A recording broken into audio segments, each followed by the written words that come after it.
I wonder if I can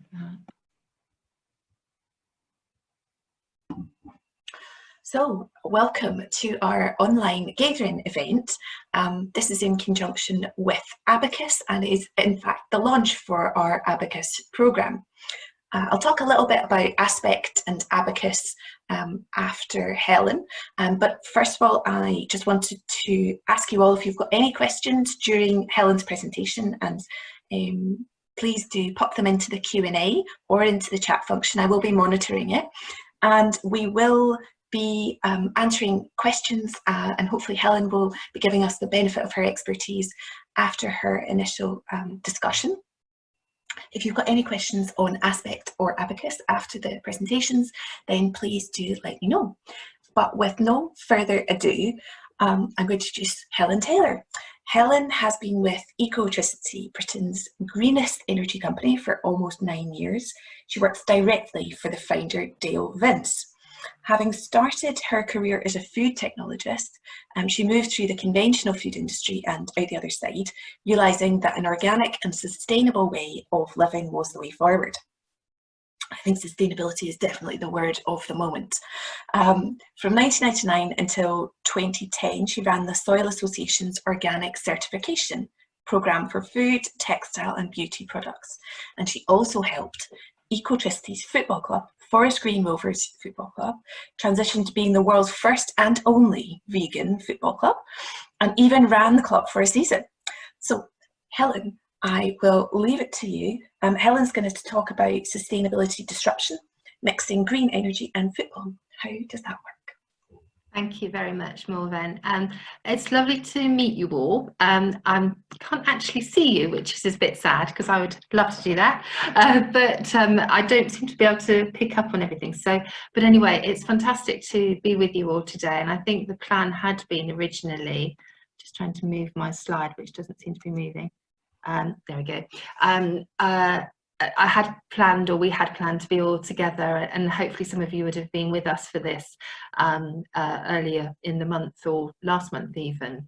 For me, it's a real pleasure just to share the story about what we've done, which we describe as, from the outside world, as being very much around sustainability and just being a quite disruptive organisation. And organisation is quite a big term because we do an awful lot of things at ABaCuSS.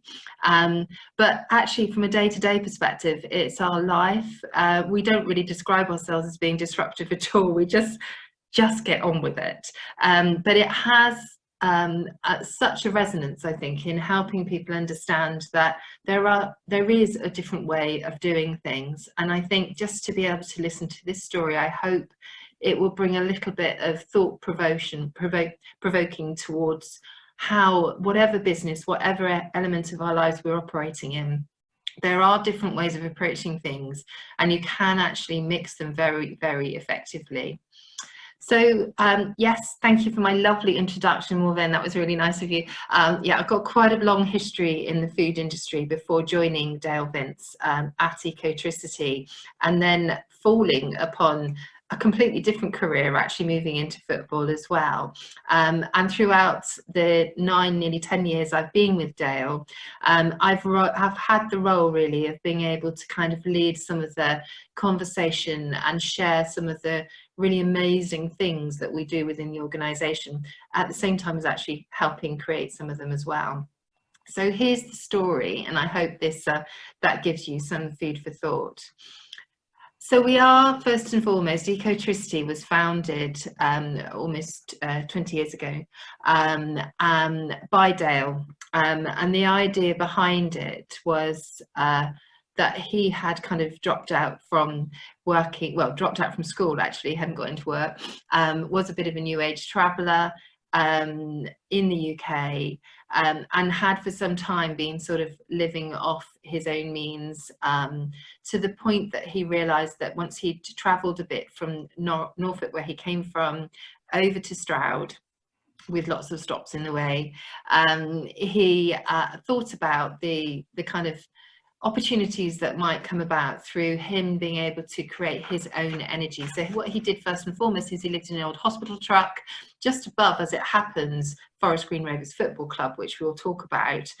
And in that period of time, he had he cobbled together and made his own wind turbine to be able to generate energy for his old truck. He then discovered they had extra, and he thought maybe he could perhaps sell that back to the energy companies. So went to a variety of them to talk to them about what the opportunities might be, and all of them sort of laughed him out of the water really and said, you know, you've got such a small amount, you don't really know what you're talking about, this isn't the way forward. You know, you can't do it. And Dale, being Dale, not having any kind of real business history whatsoever, never having worked for anyone else in his life, made the decision that he would set up his own energy company, which in itself is phenomenal, but kind of shows the type of person he is to have started on this road.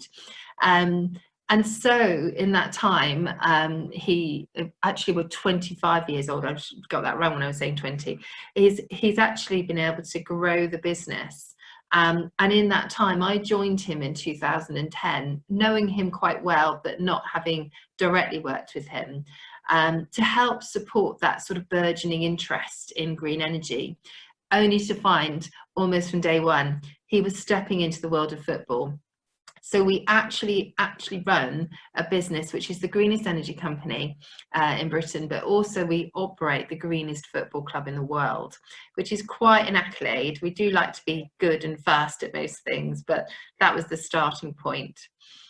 Now his ethos from the start, Dale had always been talking, when I was sort of in the food industry and watching what he was doing, he was talking about fighting climate change. That was a really important thing, and that's what drove him to set up ABaCuSS. He wanted to change the way energy is produced and used in the UK. But as time went on, we started to talk about this kind of bigger vision. And this bigger vision was what we call a Green Britain vision. It is about tackling 3 big areas that actually, wherever we are, whatever we do, whether we are studying, working, playing, whatever we're doing, if we apply these 3 areas of first energy, then transport, then food, if we can tackle those 3 points, they in themselves make up 80% of our personal carbon footprint. So he felt very much that we needed to move in that direction. And actually, I just thought they were conversation pieces, really, the transport and the food. What we did every day was make energy. But no, our business has grown on the back of these principles, which are really very easy. And in a sense, what he's done, he's built a really radical sort of purpose-led business as opposed to profit-led. And it encompasses all of these areas of activity, which for me has been an amazing journey because I have got involved in all of these aspects. I'm going to just run through these with you now. So as the world's first green energy company, Britain's greenest, we do supply around 200,000 homes, 16,000 businesses. Now, life has been very tough, and I appreciate that you're all in very different circumstances and quite difficult circumstances. I was going to check at the beginning you're all well and okay. And, you know, things have gone very quiet at the moment, but we have for some time been building a sort of fleet of windmills around the UK, starting with the very first one that actually was built right where Dale lived in his truck, over in Nymphsfield in Gloucestershire above Forest Green. But we have a fleet of windmills around the country, and we generate from that energy, green energy, from the wind, the cleanest energy possible, and we sell that to our customers. Now, as time has gone on, our customer base has grown. So domestically, as you'll see here, we're supplying about 200,000 homes, and phenomenally, business growth has really caught up. Before COVID-19, a lot of focus was on how companies could kind of respond to the climate emergency. So we were seeing a very steady increase in businesses that were joining us. As that, obviously, the demand has grown, our supply has not all come from our windmills. We've had to go out and source that from a kind of market, green market group as such. So there is a pool of green energy that you can go to buy. So we can always top up what we make, which is about 28% of all the energy we sell. We top the rest up from the open green market, energy market. On top of that, we are the first energy company that has a vegan certification for our electricity, and we supply frac-free gas. In these instances, none of our energy, of course some comes from anaerobic digestion, none of it comes from animal waste. That's a really important element. Dale is vegan, has been from a very early age, and doesn't believe there is a necessity to have any impact on animals whatsoever, and not in daily life in terms of consumption, let alone your energy. And the way that we have grown actually is lovely. From the moment Dale set out his business, his business was all about thinking, okay, so if I build more windmills and more people join us and pay for the electricity that I'm generating from these, we can plough that money back in, with the profit, we can build more sources of green energy. So forever and a day, our slogan, if you like, is called Bills into Mills, because that's exactly what we're doing. So it's a very, very sort of purpose-led business right the way through. And ultimately, we're still doing what Dale set out to do, changing the way energy is produced and used in the UK. And actually, during lockdown, we've had very many occasions where green energy has been right at the forefront of being actually powering the majority of our homes throughout this time. Not every day, but both through solar and wind. We've been able to be successful in that. Businesses are obviously using a lot less energy. So actually, what happens then is the grid will allow green energy to flow through and be used within for the domestic use. So our fleet of windmills stretch right across the country. We have a lot in East Anglia, that's where Dale was brought up, but they go right across the country with a couple of solar parks as well.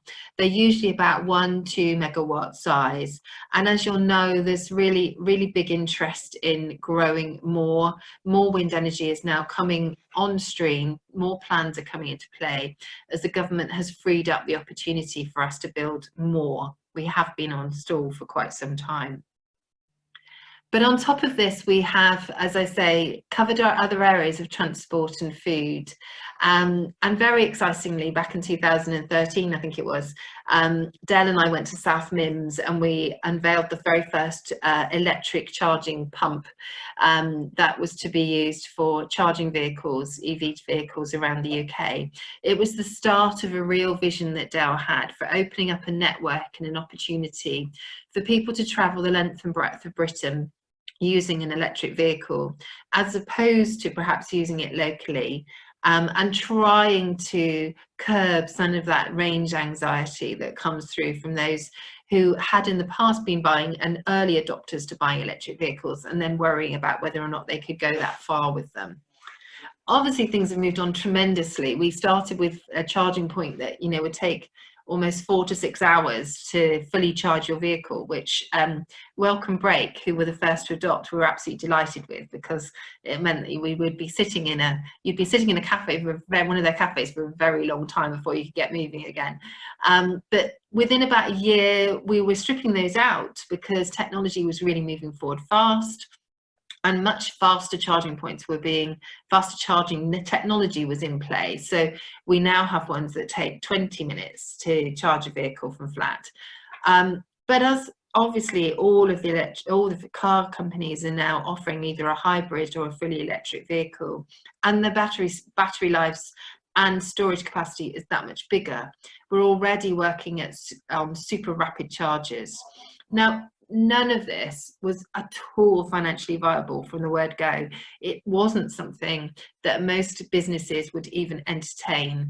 We had some support from Nissan, who were at the time starting to produce the 100% electric vehicle that was the Leaf, but nobody else wanted to get into this market. So even though now there is much more appetite and BP is starting to put in charging points, Tesla have obviously done the same at service stations, we were really there to kind of kickstart that EV revolution.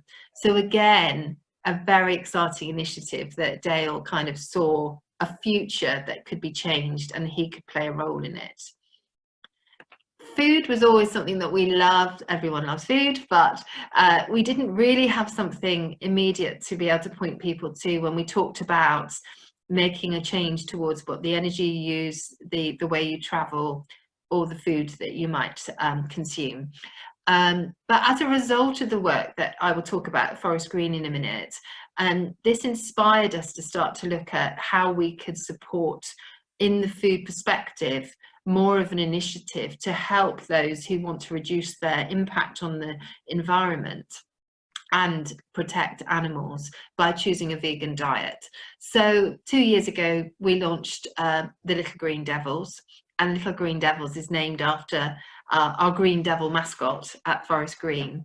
And it's been a hugely successful operation because we built from scratch, again, a very Dale thing, a dedicated food company that can supply, that makes and supplies vegan food to schools. So vegan balls and burgers largely.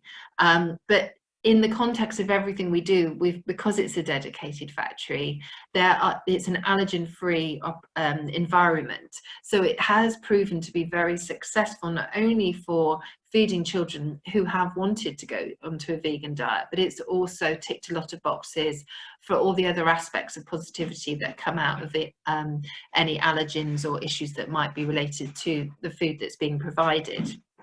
During this period, obviously, schools are not taking our food, but we've been working very closely with the NHS and have supplied a number of batches of food over to Nightingale hospitals elsewhere to try and keep that momentum going. But again, this will grow. Our company will grow. There's been a phenomenal amount of interest across Gloucestershire. All the schools now are taking this range, and we hope to see a lot more going forward. But back to the life of how this all joins together, which for me was a phenomenal journey, really. I joined in October 2010. I joined Dale thinking here I was to learn more about green energy. Here I was to bring more people to learn about what he was doing, to share our story, to run events, campaigns, and really get the message out about what ecotricity was doing. All very cause related. And as I was doing this, Dale was talking about this football club down the road called Forest Green Rovers, which I just thought coincidentally was a brilliant name. Couldn't quite work out why we were talking about it, but very quickly realised it was only 4 miles away, actually on my route in, because I come in from Bath through to Stroud, and is the most beautiful club that had been running at the time for about 123 years. In just above Nailsworth, in the hamlet of Forest Green, with a huge popularity, even though Gloucestershire is quite a rugby county, known for rugby more than football, and the actual number of people who live in Nailsworth is relatively small. But Dale was asked if he might help fund some of the salaries for the football players, who were all part-time at that stage.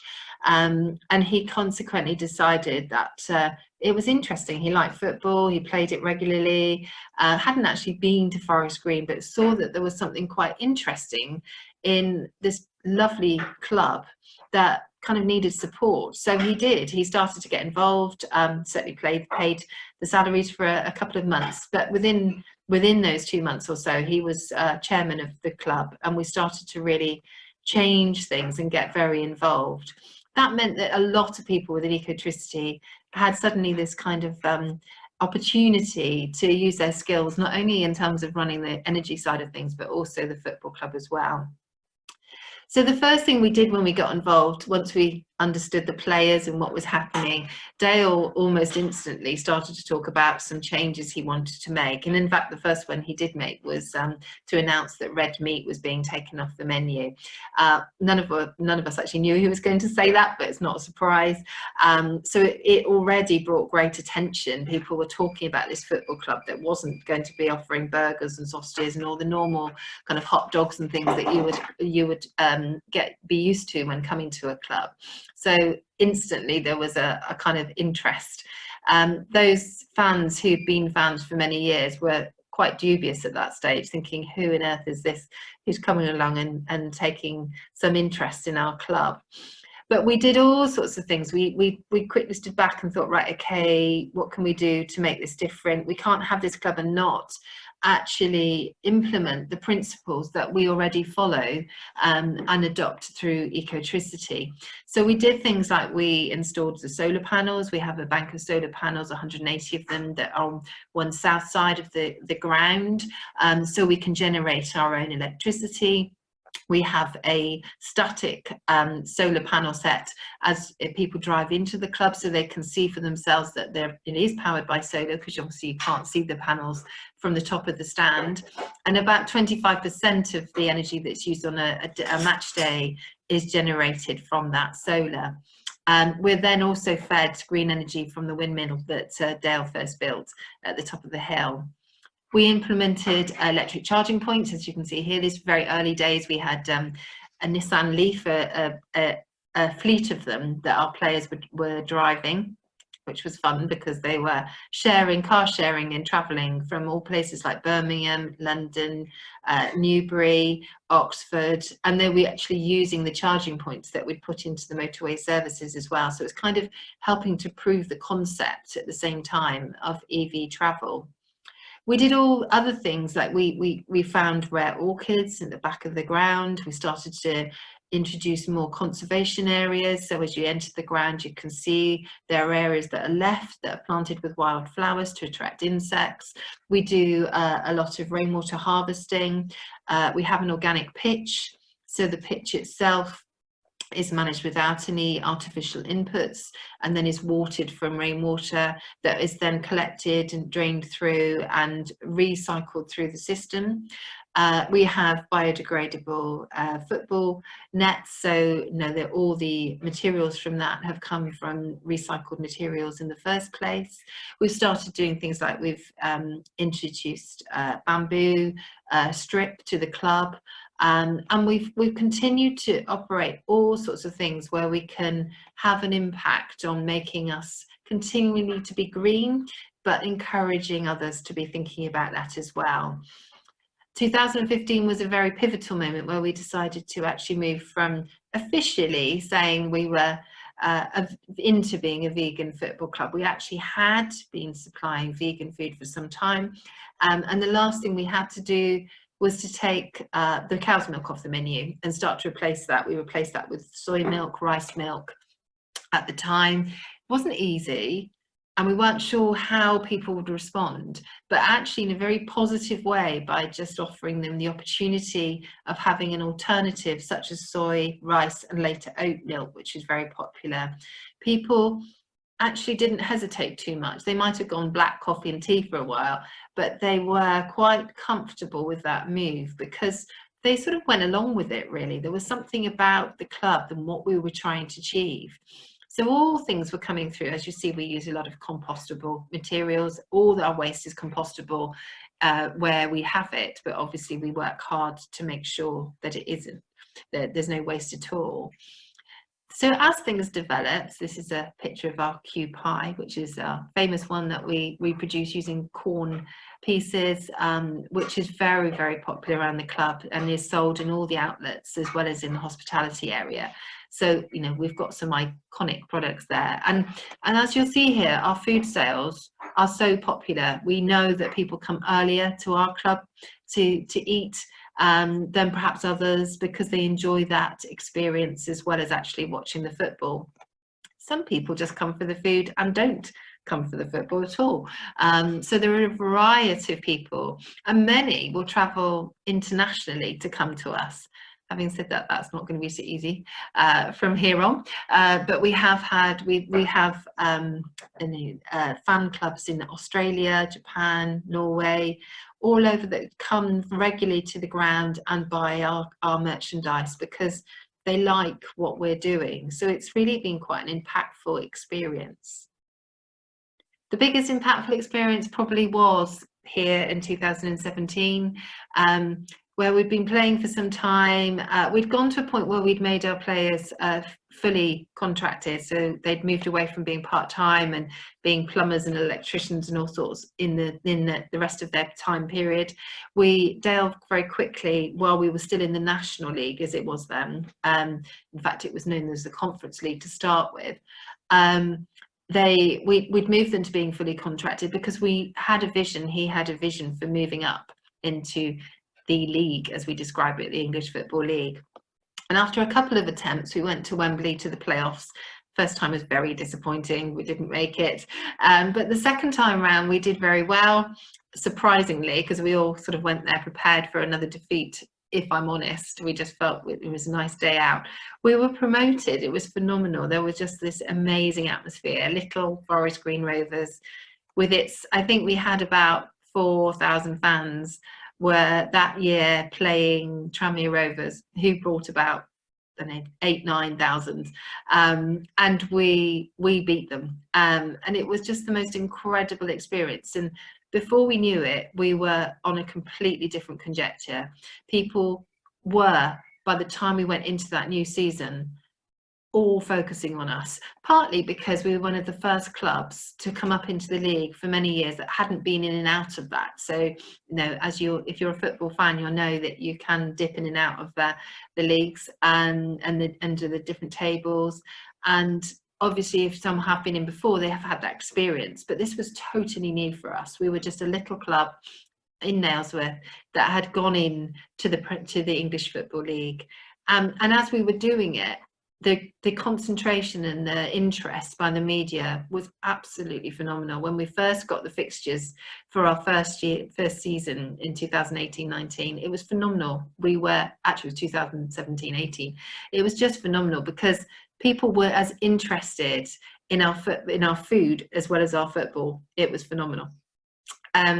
Dale was very much focusing on the fact we were a very green football club, and it was the FA that gave us that accolade of being the greenest football club in the world.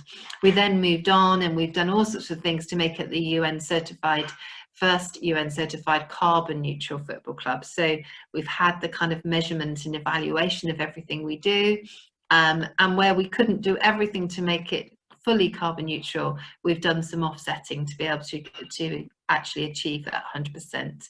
But as you see, the kind of media, the attention has made it really interesting for us. On an average match, we're probably talking to about 2,800 people. We engage in all those different ways. We have a really interesting following, which definitely comes not just from football. So it's a very interesting audience to be talking to and engaging with, and in a very improbable setting to be talking about all the green things that we do. But people really love it. We do hear often that fans will talk about the fact they may have changed their diet, they may have thought about and asked, you know, how do we do things differently? When we play a game, we host the board of directors of the opposing team. They will often talk to us about all the things that we are doing that have achieved a greener perspective. We have a robotic mower that works to cut the grass and just mulch those grass clippings down into the ground, and it just works night and day. Doesn't need any sort of manual attention other than it might text the groundsman if it's got stuck somewhere. It's all working off GPS, and just kind of goes wherever it needs to go and doesn't cover the same bit of grass for a period of time. And loads and loads of the clubs ask about, you know, where do you get that from? So we are starting to see and have done for some time, quite a lot of interest in how we manage things. On top of that, we have a really interesting outreach. I'm one of the trustees of our charity, Forest Green Rovers Community, which was set up many years ago, but an important part of that is clearly to reach out to a community. Football is about community, but for us, when we're doing that, we're able to talk again about our green initiatives. We give away shirts each year to 7 to 8 year olds in the area, as you'll see here now. Bamboo, 50% bamboo shirts. They will come to the ground. They get the opportunity to do all sorts of things to kind of learn and engage with the club. we're also very proud of the fact we have an ambassador program which is working now with over 70 schools, just over 92 children or so, and they are promoting what's happening at Forest Green, but also doing little projects around all the things that we were involved with.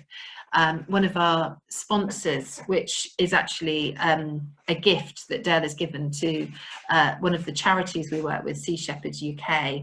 Sea Shepherd UK has its logo on the back of our shirts. So each year, the children who are part of the ambassador program, who are talking about all sorts of things, they're writing for our football program, they're engaging their friends in what we're doing at Forest Green. They also do a project on Sea Shepherd to kind of understand how that particular charity is having an impact on the environment. They do things like whale saving or trying to stop whaling, beach cleans, that kind of thing. So we're able to integrate an awful lot of what we do from that perspective. One of the things I'm really quite proud of is what we introduced ages ago now, but it is what we call a Fit to Last program. It's a cooking day, if you like, with our chef at Forest Green. So classes will come and spend the day with us. They will learn about the green initiatives that we run, and they get the chance to have a demonstration and then cook in groups some of the food that we would eat on a match day. And this is really been put down to the fact we wanted to have something memorable. We needed to be able to give something, I think, very importantly to young people that would give them a kind of lesson in the most tangible, practical way, and hopefully inspire them to think about all the things that they're doing. If they've had a great day at Forest Green and they've learned about those initiatives, they'll go back to their homes, they will go back to school, and they will learn more from that. And we're now more and more, as we engage with young people, realizing they do know a lot. They've learnt far more. So they know not only they used to know about waste, they used to know about recycling. They're learning an awful lot more now in school about energy. They're certainly about climate change. And now they're very familiar with the different types of food, vegan, vegetarian, organic. So there is a real shift, actually.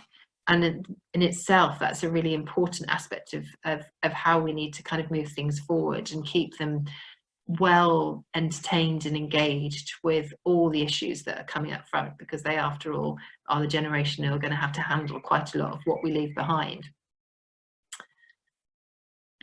And then we do, on top of that, we're working with all these different age groups. So we have an academy, and again, the academy program is quite significant. So after we've promoted and were a fully fledged English Football League club, we started to contract youngsters from 8 upwards to be playing in various groups for Forest Green. So we have the 16 to 18-year-old scholarship. So those scholars actually play football for Forest Green, but also go to college locally.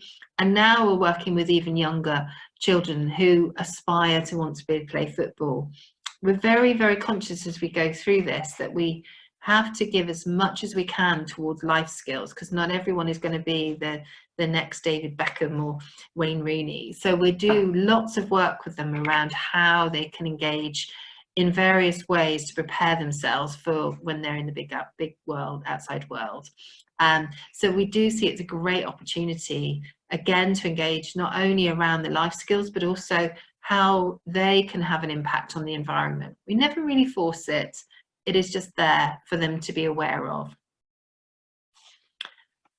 On top of that, we obviously engage with a lot of businesses. And I think in certainly the last couple of seasons, we've seen a real increase in the number of the right types of organisations, as we might see it, who've come to us and wanted to be part of this new story, part of this Forest Green Rovers green story. So you'll see here a lot of brands that you would kind of expect to see perhaps if you were looking at it from a sustainability perspective. But we're hoping that in time this might influence some of their sponsorships for other sports. One of the very important things for us is that this is if you like, a blueprint for how other organisations can be greener. And it gives a platform for those businesses who are really trying hard or wanting to get into this area. Some are not particularly all green, some are local. And with any football club, it's really important that you do support your local businesses, because that's the kind of grassroots of everything that we do. But as we grow, we are significantly seeing more and more greener, environmentally focused businesses coming to us. So I would hope that in the next couple of seasons, more organisations like this are able to sponsor other clubs and other sports activities. Again, not so easy at this point in time, and everyone will be watching their financial situations as they re-emerge out of this particular pandemic. But it's useful to start to think about this in a sort of forward-thinking way. As I say, this is our bamboo shirt that we launched, and these guys that you can see here on the right hand side, Dale is in the middle, of course, but the other two either side come from Sea Shepherd UK. Dale gave the opportunity for our third shirt, and for anyone who doesn't know that much about football, there is always a need for a third shirt in case your colours clash with your opposing team. And this third shirt is in the design of the Sea Shepherd ship, the Steve Irwin. These are the colours for it. The proceeds from these shirts go back to Sea Shepherd UK, with Dale being the patron of Sea Shepherd UK. So again, a very kind of purpose-led initiative from his perspective. I didn't write initiative right there, did I? Got that spelling wrong. Where next? Where do we go next? You may have heard, if you know anything about Forest Green, that we have for some time been, sadly in a way, needing to move. We've had, our club is stunning where it is. It's in a lovely setting, but it's not easy to get to. And we have plans and have run competitions for architects design to move our stadium eventually to junction 13 of the M5. So much easier access between Bristol and Birmingham in particular. And we've recently had sort of outline planning given to be able to start to think about this. So it's an all wooden, low carbon initiative. It will allow us to have training grounds right on site, because at the moment our players actually train an hour away from our club, which is very difficult really, because one of the key things about having your players is that you try to make sure that they spend time within the community, so visiting schools and that sort of thing. Actually, that's hard because they're so far away, although it doesn't sound far. By the time they've had their lunch, in their view, it's very difficult to get back in time to go to schools. So we're very much looking forward to having them a bit closer by and actually bringing the whole thing together. But this ground will have a capacity for going up to 10,000. At the moment, our current ground capacity is 5,000. And it will have other initiatives around it. So the idea is to eventually have an eco park attached to it, where businesses that have a particular slant towards sustainability can actually rent sites, buildings there, and be a real hub for sustainability going forward. And it's hope maybe we'll have a hotel and other things attached to it. So all of these things will just be a manifestation of our bigger vision for a green Britain. Probably take about 2-3 years to build once we get through the sort of final bits of that planning. And Dale himself, well, his ambition is always to succeed, and certainly the big aim is to get into the championship. And I think with the Eco Park, which is the new stadium, all of this, if it culminates together, could have real impact.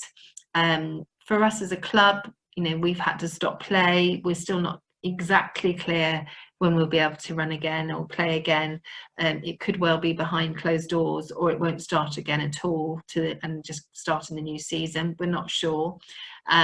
So we are a bit in flux at the moment. But while we are in flux, we're doing as much as we can within the community to kind of keep things going. We ring a lot of our elderly season ticket holders once a week. We're doing a lot with the ambassador group, with the children. to keep them entertained and do competitions and so forth that can keep them aligned to what we're up to. And we're looking at, we've got online education materials as well that we've been sharing. So there's a number of things that we and many other clubs across the country have been doing. But once things settle, whenever that might be and whatever that might look like, then we'll be back on our ambition as a whole. So that kind of sums it up, really. So ABaCuSS, we are the greenest energy company, and we certainly are leading the way in terms of fighting climate change, and doing it on those levels of energy, transport, food, and I guess you'd say football as well, in the way that we take that into the mission. There is always more to do, and I think if anyone is thinking about how to adopt and sort of focus on how they can adjust their way of activity, I think it's always about perhaps thinking about what's the right thing to do. And this is a great time to reflect on that. As we come out of this particular situation, I think we all know there are certain things we've learned that we might want to keep, others that we won't. And we're also going to be very conscious there's a lot of pressure from all angles, particularly financial, and keeping people in employment that have to come first. But if we can do the right thing and reset our button in the right way, hopefully sustainability can be part of that. And I think for any organisations that are able to do this, if it's possible to engage the masses, so not just talk to those that are already very convinced and following this idea of sustainability, but to try and find incredibly exciting and better ways of engaging with more people, such as something like Forest Green, which isn't the everyday or normal place you might think you would learn about sustainability. That's really, really important. From an empowering perspective, I think no one really likes to be told what to do. So I think it's, again, very important to kind of introduce things and let people discover and enjoy what's happening around them, so they themselves adopt those changes rather than having things forced on them. When you come to Forest Green, you're not told as soon as you cross the threshold you're coming into the greenest football club in the world. You've learned that by the noise around it. You can see certain things, but it's about people feeling good about stuff and therefore wanting to be part of that change. And in every way, in our world, nothing's impossible. And I think if we can be bold, be brave, and keep on message particularly during this time, I think that is fundamentally how we can make a real change across a lot of different perspectives. For us, we have other things. We do run a foundation called Sustainability in Sport that was co-founded. I put that together for Gary Neville and Dale some time ago, Gary Neville being a football player for Man United for 25 years. We are looking at how we can develop that to encourage more sports organisations to be sustainable. But generally, I think the most important thing is to kind of build it from the ground up. So you need top-down support, but it needs to be filtrated through the entire organisation in the best way possible. If you want to be sustainable, you can't put it in a box to one side. It has to be something that really crosses everything we do. And I would say there's an awful lot of young people coming into wanting to work now, particularly obviously we know who are studying now at university or coming into university, who have this interest and have a desire and have learnt enough to expect us all to be doing the right thing. So I hope this has given you a bit of a flavour of what we do, how things come together for us. I'm really happy to answer any questions. Thank you very much, Helen. I am just going to take a little bit of time to talk about aspect and about the contribution that potentially social sciences can make, because we all, I think, want to make a difference and make the world a better place. So if I could ask you to flick on just a couple of slides. And then if you yes, I'm happy looking at you, not doing the flicking on. If you have questions, I can see questions coming in through the Q&A. If you could have a think about any questions in the audience that you might have, and I will start to pull them together. But really, First of all, I wanted to say a massive thank you to Helen for really fighting the fight. Aspect itself is an organisation that has been set up that is now with 9 members, 9 universities who are looking to transform the contribution that social science research and student entrepreneurship can make for the betterment of society through collaboration with innovators like Helen and Dale and with business leaders. And really, Aspect can help create networks, we develop roadmaps to affect societal change, we access new and exciting and innovative ways of thinking, and we run training and interdisciplinary events. If I could ask you to flick one more slide, please. Yeah. And today is the launch of ABaCuSS, which is the accelerator for business challenges and social science. And really, ABaCuSS is all about transforming the approaches to working in partnership with PhD students from the social sciences and with innovators, entrepreneurs and intrapreneurs. We really want to champion the fight of intrapreneurs across the United Kingdom, and together we hope we can drive real-world use of innovative, world-leading social science research, widen our networks for future collaborations, and provide a platform to develop relationships to drive success in business and in academia. If you've got any further questions about ABaCuSS, there are a number of podcasts, webinars, and information on our ABaCuSS website. If you could flick to our final slide, please. The ABaCuSS website is right there in the on the slide, funnily enough. I will be sending an email later with further details, but thank you to you all, and thank you particularly to Helen. Now, we have some questions, so I'm going to answer one in the chat. So this is from Joanne. Did you meet any resistance to change, and did the work attract new groups of supporters? It's a very good question. Yes, we did initially, I think, probably meet some resistance to change, because being a club that was 123 years old, there were, you know, there's a sort of generation of people have come through and been big supporters for a long time. And I think any change is hard.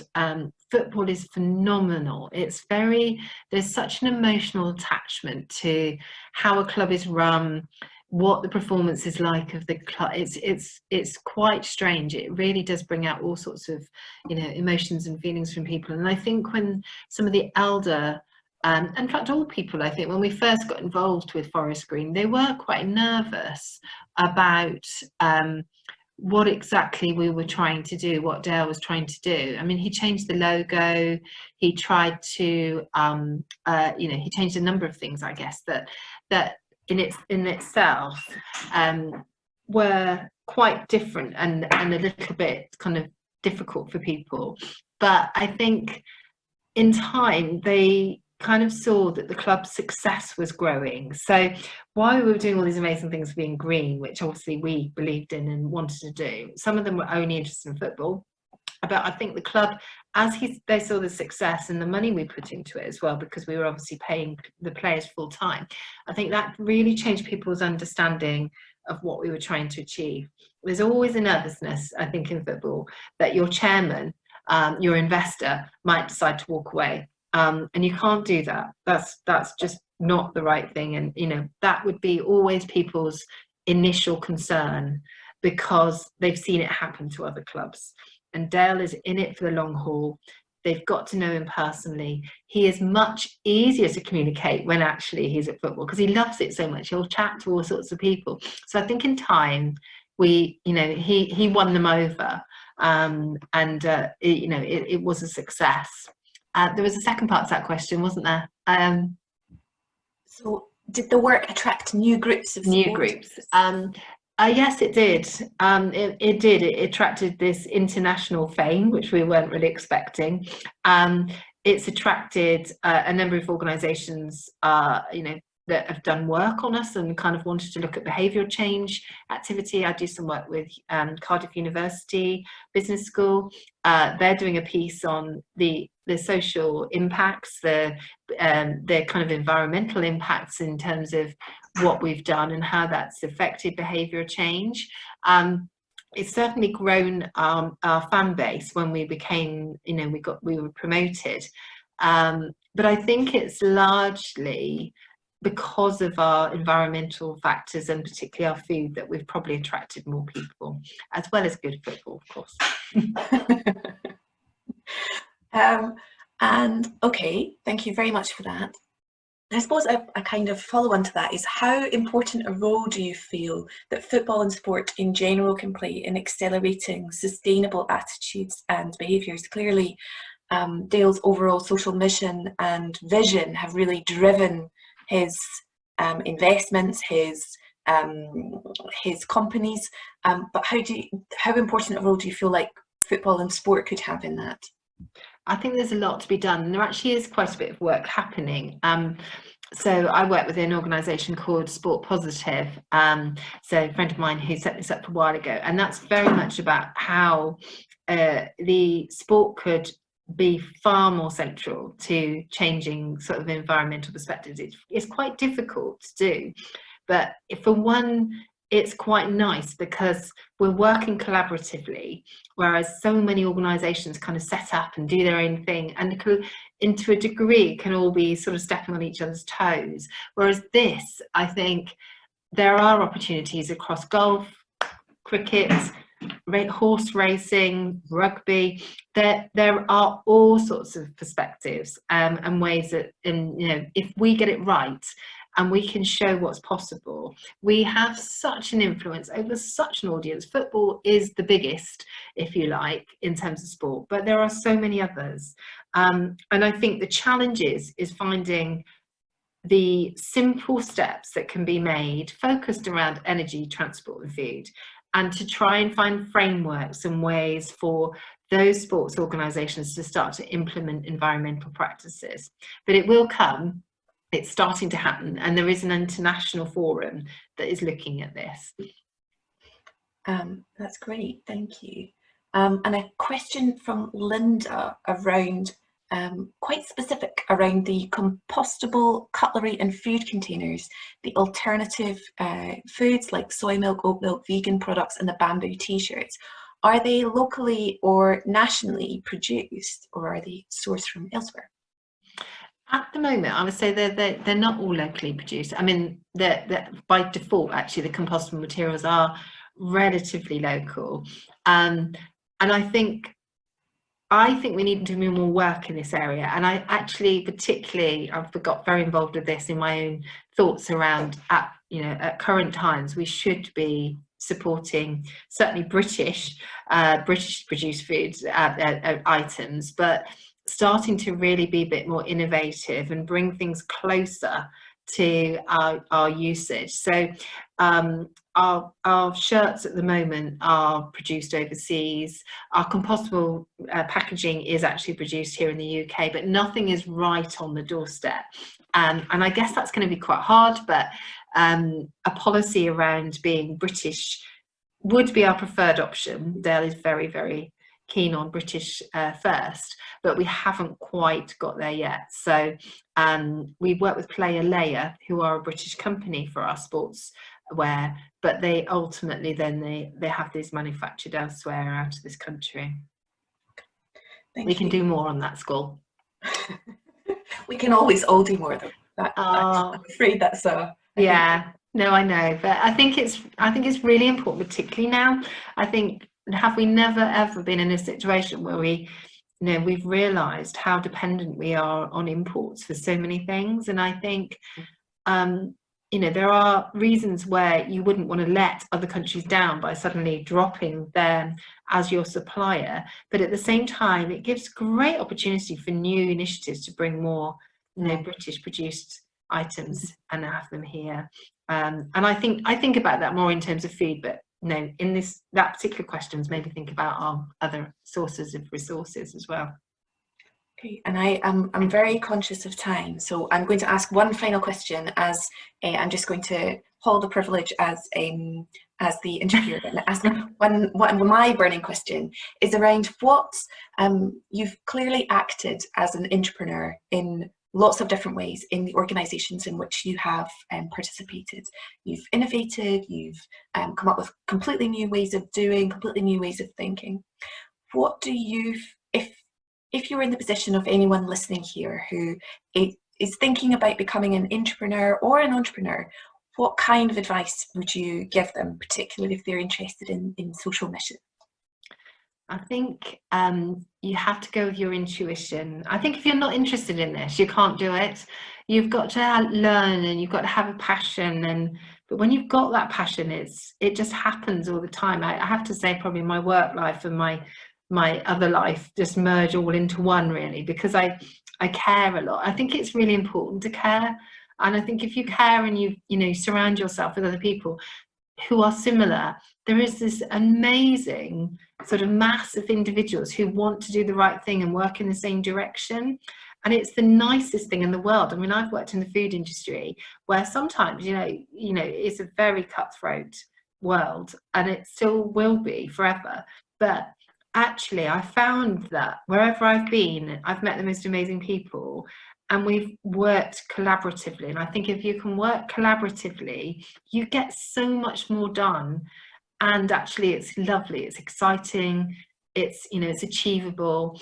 And I never say I'm going to do something. I always say I've done it, and I will find a way to do it, because I believe that if you really want something enough, you'll get it. And so that's my mission in life. What a wonderful place to end. Thank you so much, Helen, for coming on, for inspiring us, and everyone, thanks again for coming. Lovely to talk to you.